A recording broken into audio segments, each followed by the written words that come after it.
You're watching an NDTV special. A day ago at a top UN meet on climate change,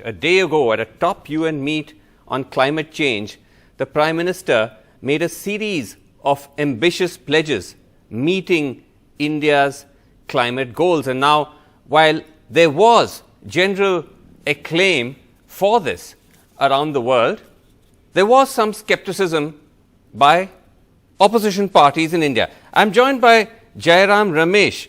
He's a senior Congress leader and also former environment minister.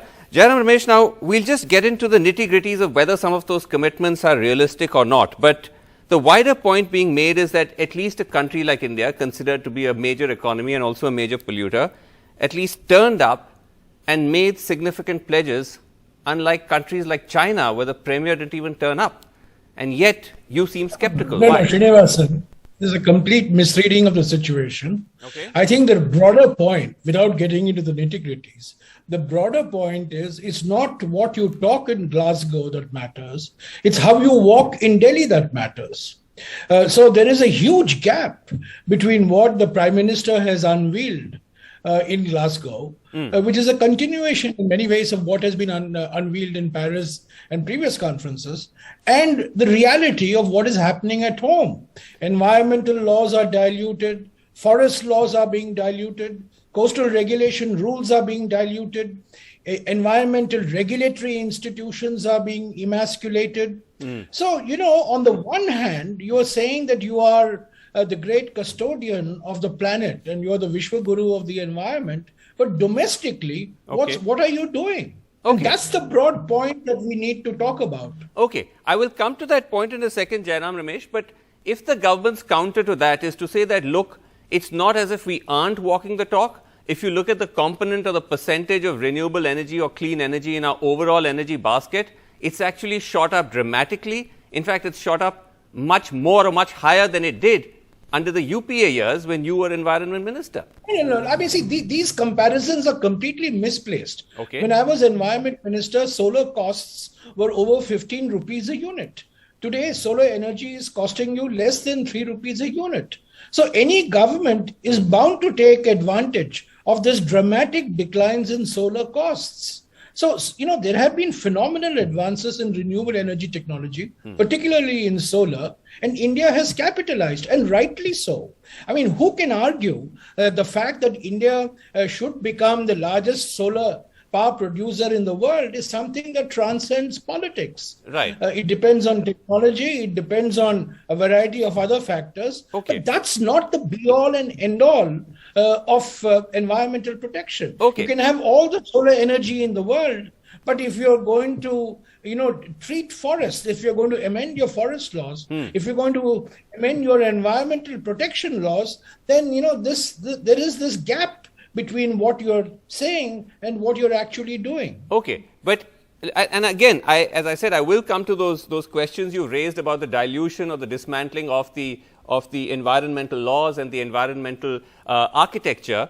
But just the fact that we have managed to come up to this point where, according to recent government data, roughly 55% of our energy capacity is coal. The rest is all non-coal. So that's renewables, hydro, nuclear, all of that. You wouldn't give the government any credit for that at all? No, I mean, look, the government is taking advantage of advances in solar technology.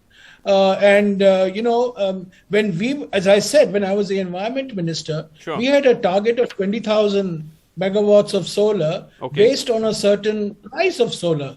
But today, that price of solar, as I said, is less than 3 rupees a unit. And solar plus energy storage has become cost competitive with coal and nuclear. So any government which is in power when this phenomenal technological advance is taking place is bound to take advantage. And I welcome the fact that India is investing so heavily, the Indian private sector particularly is investing so heavily in solar technology. Okay, but you don't think then that, even taking into account the points you made about the diluting of environmental protections and safeguards, you don't think that the government or the Prime Minister's pledges that he made in Glasgow, that we'll meet 50% of our energy needs of renewables in 10 years, we'll even hit net zero of carbon emissions by 2070. You don't think that's significant? And that counts? Yeah. The 2070 target, I don't, frankly, I don't give much credence to. This whole net zero is a concept invented by the Europeans, to ensure that they don't do anything in the 2020s and 2030s. And we start talking about the 2050s and the 2070s when most of us will not be around. I think what is more important are the milestones for the 2020s, for 2030, and for 2040. Okay. So this 2070, keep that aside. Okay. Net zero thing is an aspirational thing. All right. Keep that aside. Let's keep that aside. Let's keep that aside. That's also well into the future, almost 50 years into the future. But let's look, as you said, at the more immediate targets of 2030, right, where 50% of our energy needs will be met from renewables and so on. You don't laud the Prime Minister for setting those goals? No. When the Prime Minister went to Paris in December 2015, the first commitment was that 40% of our electricity will come from non-fossil fuel, yes. Which means it will come from solar, it will come from wind, right. It will come from gas, it will come from hydro, it will come from nuclear. Yeah. Now, it was already 29-30% when he made that commitment to make that 30-40% over a 15-year period. Now it's become 50%. I mean, so, I don't see any great rocket science in this. When costs are falling, when technological advances are so dramatic, when the Indian private sector is exhibiting an appetite for investment, for the government to say, I'm increasing it from 40% to 50%, it's a no-brainer as far as I'm concerned. Okay. You don't think that this is being somewhat uncharitable, Jairam Ramesh, simply given the fact that, I mean, what else would you have expected the Prime Minister to do? Let's assume it was the UPA in power. It was either a UPA Prime Minister in Glasgow, or you may have been at Glasgow. What would you have done differently? What would you have done differently? No, I'm so glad that the Prime Minister has continued what we started in Copenhagen in 2009 and Cancun in 2010.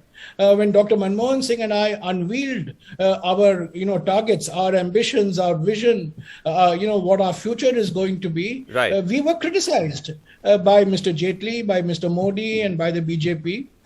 We were criticized bitterly, in 2009 and 2010. But I'm very happy that in 2015, the Prime Minister changed his stand. He changed his stand on GST. Okay. He also changed his stand on climate. And he accepted that there are these pledges that we make internationally. By the way, Srinivasan, yes. These are only commitments we have made. The Glasgow Agreement, there is still no clarity on how these pledges are going to be monitored, how they're going to be reported, how they're going to be verified. Right. What is the international accountability for these pledges? That's a separate issue. Yes, but I know. That applies to everybody. You're right. There's no legally binding requirement.